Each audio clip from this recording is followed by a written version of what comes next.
Hi, everybody, and welcome to our next session in today's Blackbaud Dev Days conference. So today we have Tom Scarlett from University of Connecticut Foundation with us, and he's going to be talking about associating interests or categories across Blackbaud CRM context. And so, Tom, I have you here. Audio's working and everything. You have control of the slides, so it's all yours. All right, thanks very much. Let me know if you can't hear me or if things are cutting out. Not a ton of slides here, so hopefully we won't put anybody to sleep after lunch. So this is kind of the agenda of our few slides that I was going to cover. Basically just what is this thing? Why did we create it? What did we hope to get out of it? And then walk you through the actual pieces kind of from an end user perspective, and then look a little bit at some of the SDK components, kind of how it works or why it works the way it does. And then the last thing is kind of our goal from the get-go, which was to be able to basically query against all kinds of contexts throughout Blackbaud CRM to find people, mostly, who are interested in certain things, whether it's some part of a DEI component or scholarships or entrepreneurship or whatever it might be, whether they expressed interest to a person in the office and that was just tagged on their record, or they attended an event that was linked to that, or they funded an opportunity that was related to that, et cetera, or they gave to an account that was linked to something like that. So that was kind of where we started. So I'll just jump right into it.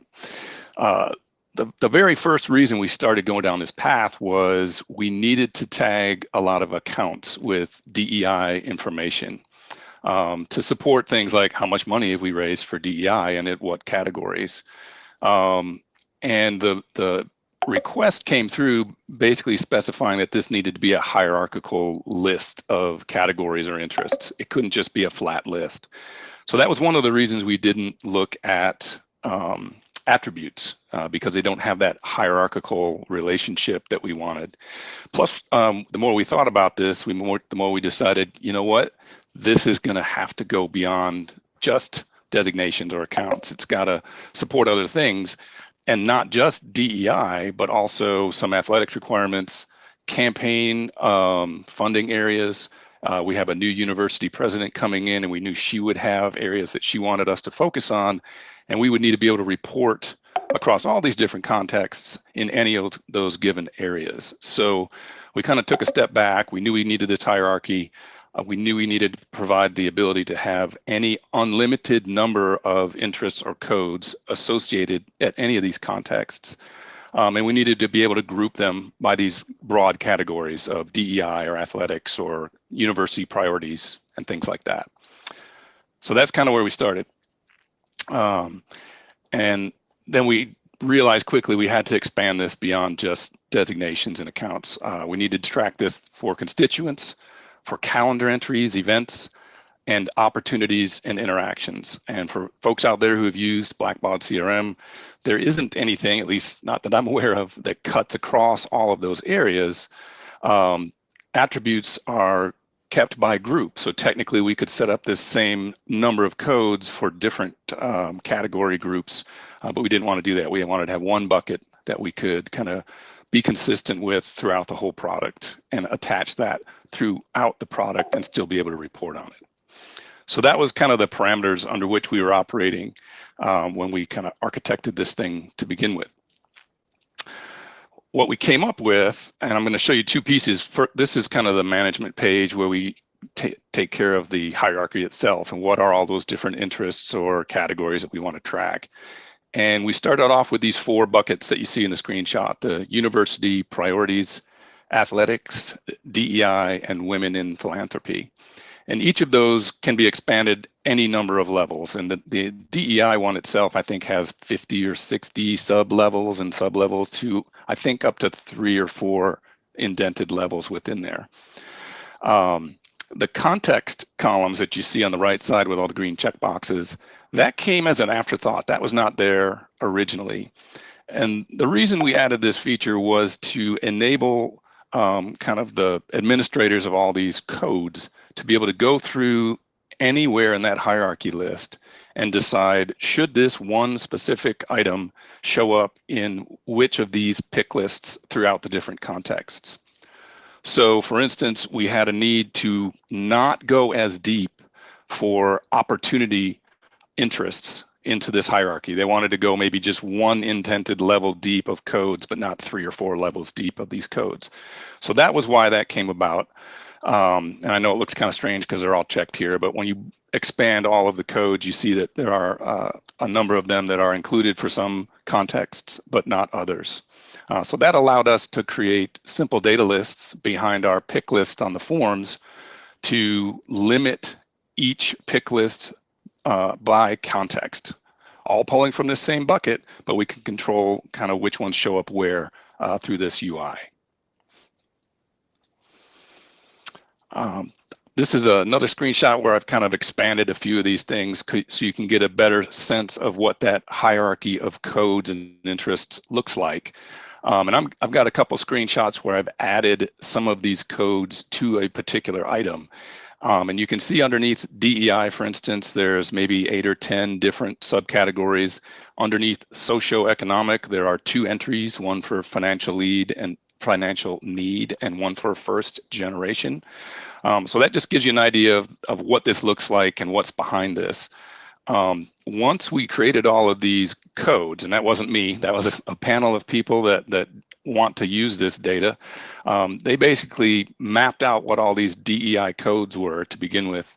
And then folks in the foundation went through a painstaking process of identifying designations, accounts, and linking them or mapping them to all these different DEI categories. And then we wrote some SQL to apply those so we didn't have to go through manually and start adding these to every designation in the system. And I think April Culpa is on the line here, and she was instrumental in applying that stuff. So send a clap out to April. All right, so that's kind of the setup. We created these codes. We've got this hierarchy. We can add to it at any time. There's no limit to the number that we can store, how many levels we go deep. And this is kind of where we are at with the setup. And then we applied some of these to accounts, and we were ready to do some more of the SDK work, which I'll get into next. One more thing I forgot. On any given line for any particular interest in that hierarchy, you can delete it, you can edit it to change the label slightly if you want to, and there's a couple of kind of easy items there to say, I want to turn on this particular category or interest for all of the pick lists, or turn them off for all pick lists, or they can hit one of those action buttons to pop up a little form that lets them just check off individual items as they need to. So this is where they're going to maintain all of the hierarchy components going forward. All right, so what's behind this? There's really only 2 main tables that we build out with the SDK, and this is not rocket science. I'm not trying to pretend that this was super exciting, but it really did serve a purpose, and it cut across all of these contexts, and I just wanted to describe it for that reason. So this table is holding the hierarchy that we just looked at. So every time we're adding or removing or changing interests that can be available through those pick lists, it's going into this table. And you'll note there's a parent ID column in there, and that's just required when you're going to create a data list and mark it as kind of a hierarchical relationship display that you want to use. You have to have some kind of parent ID to link things to. We also added an active, inactive flag because we didn't want to lose history by deleting codes that we were no longer going to lose. So we added that in to be able to keep them in the hierarchy, but remove them from the pick lists going forward, just so we didn't keep applying those codes to future entries. A couple items at the bottom, the ultimate parent description and is top level are just things that made our lives easier down the road in order to roll things up or identify kind of where things are in the hierarchy for different things we were doing with hiding and showing buttons on forms and things like that. And I can't hear, if anybody has a question, if you see something, you want to flag me down, just jump in. And yeah, we're all good right now. All right, perfect.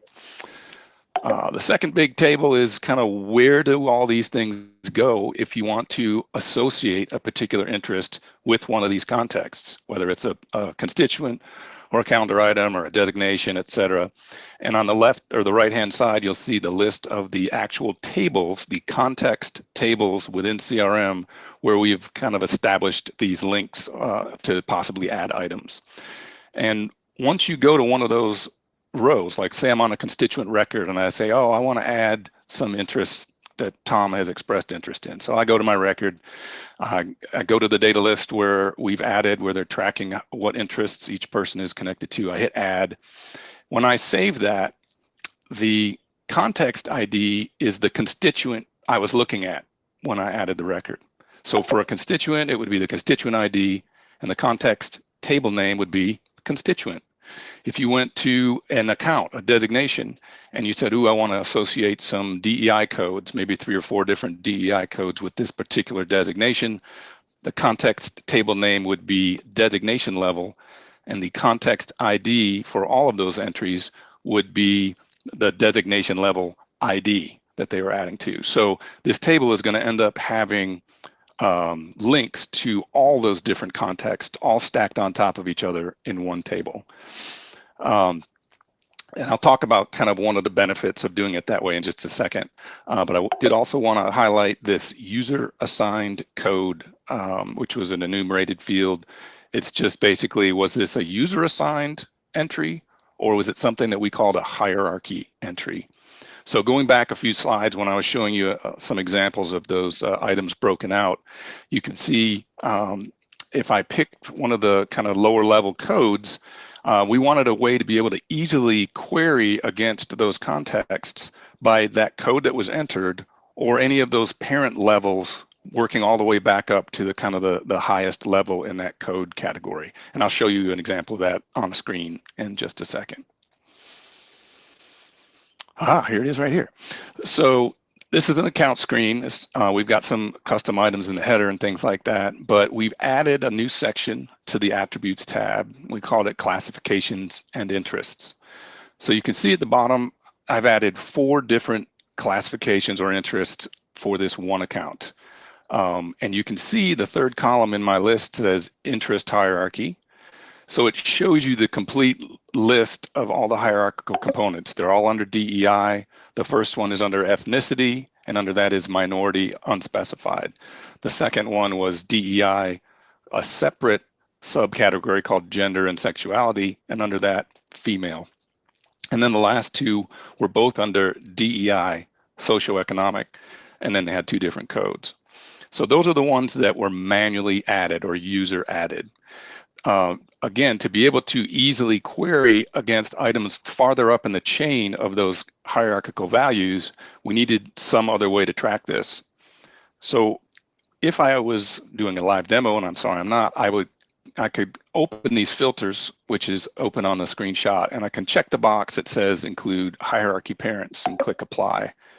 And if you do that, you get more rows, and they're grayed out. The ones that are darker text are the ones that were added by the user. We called it user assigned. And the ones that are gray are the ones that the system added in the background when we hit save, so that because I entered minority unspecified, it also said, ooh, well, I'm going to add one that's DEI ethnicity. I'm also going to add DEI directly. This is going to become important down the road when we want to query for things like this. So if I go in as an end user and I say, ooh, I really want to find any designations that are tied to socioeconomic items, for instance, even though I only added as a user these 2 subcategories of financial need and first generation, I'm also going to see that DEI-socioeconomic as an entry as well, because of this background process that adds all of those hierarchical items. So I'm hoping that makes sense. Questions on that? I'll keep going. All right, a couple other things we did with the SDK beyond the tables and things like that is we needed to extend a few tables or a few forms. So we extended our opportunity forms. We extended the interaction add form both at the constituent level and at the plan level. We extended the calendar item form and the event form. And all of them basically get this collection component added to the form where the user can pick any number of components from that interest hierarchy. And you can see in the screenshot, we've kind of embedded that hierarchy look and feel inside the pick list so people can see kind of not just the code they're picking, but where did it come from. And it's just a different presentation than you might have seen with some of the other kind of hierarchical pick lists in CRM. Let's see here. All right. The other thing that we added was a reusable single data list that we added as a new section on basically the detail page for each of those contexts. So for the constituents, we added it on the sub-tab near attributes. We did the same thing with designations. If you go to an opportunity, we put this at the top of the opportunity detail page. Same thing with interactions, we put it at the top of the interaction detail page. We don't have to worry about what type of context it is because the context ID is unique. You're not going to have a revenue ID GUID that is the same as a event ID GUID unless something goes terribly wrong in the world. So that was kind of a helpful thing where we could just redeploy this thing over and over to different places, as well as the add form and the other actions that are available on this data list. So that saved us a good bit of time. Let's see, we also created some query views because we needed this to show up in a variety of places. So for instance, we created a query view that's just looking at interests that have been added with a context of constituent. And we put that as a child node under the constituents query node. We added a child node for accounts, which we put underneath the designations. And you can see as we go down here, you know, all those different contexts, we added a individual query view into the ad hoc query system for each of those different contexts. And then we created something that I think is kind of the best part of this whole deal. And it's a new view that connects all of the different contexts to constituents. So it's constituent specific.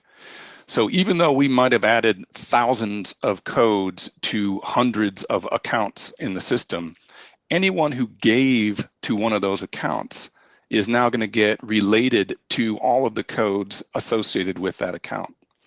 If I attended or registered for an event and the event was linked to some number of these interests, as a registrant, I'll show up in this same view linked to those events that had those codes on them. Same thing with opportunities, any prospects that are associated with an opportunity.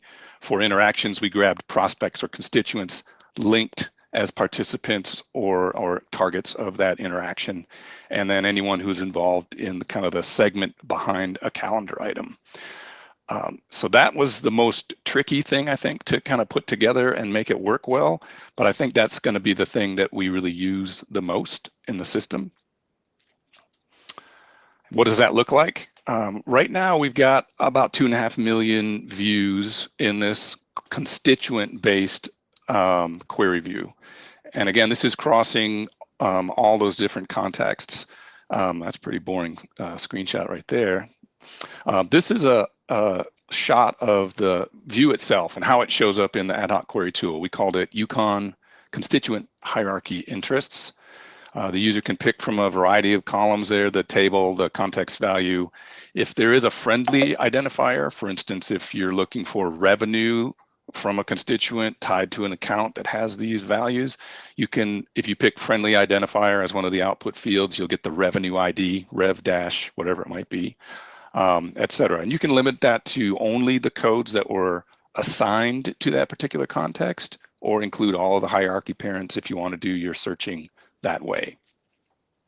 So in the example that I ran, I basically just said, show me any constituents along with their ID in the table where that context they're linked to is connected to DEI, socioeconomic first generation.